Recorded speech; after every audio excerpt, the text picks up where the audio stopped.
A blessed Wednesday to us. Today's gospel reading is a perspective from the Gospel of St. Luke to be the first sending of the apostles or the 12.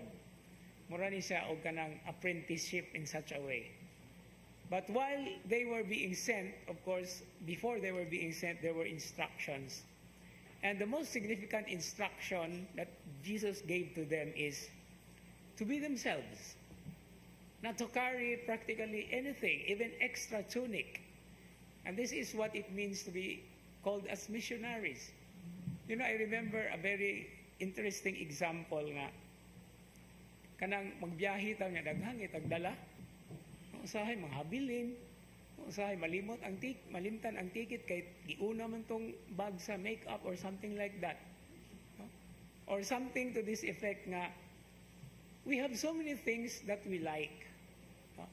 But then, we have to really choose unsa gyatong dadon.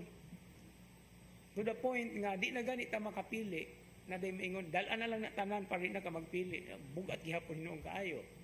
Now, on the other side, just last week, gikan ko sa palasyo, padulong ko pauli na kay humana mong sa translation project.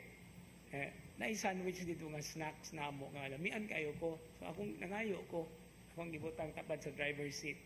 Pag-abot na ako diha sa may iskina nga naay crossing, no? Naay bata nga ning dool. Nagduha-duha kong hatag, pero ko nga imuha na lang ni Dong. You know what is this all about? It's something about what we need and what we want. This is a beautiful reminder that every time we pray to our Father, it is always a stand-out petition. Just like the first reading today. Ningon ang author sa book of Proverbs, just give me what I need because if I may be full, I may forget you. Kung ana biya itong kasinatian o sahay, di ba? Mangayo tas Ginoo ka ng kuanang yun, pero daghan gani kayo, limutan ra nato, no? And this is a point that we have to take a look into. What do we need and what do we want? The wants we can always put aside. But of course, God will never deny us of what we need. He even knows before we say it. That's the reason why He is called Providence. But then, we have to say it out loud. Aron iyag yung madungog, nagiginhanglan ni nato. Kaya og di nato isulti, may po siya, di siguro niya kinahanglan, oy. But He still gives, whether we like it or not. And what does this give us in return? Thanksgiving. Because even if the nothingness that we bear, that we carry, bisag wala ta, He always is there to support us. He is always there to care for us. But we also have to do our part.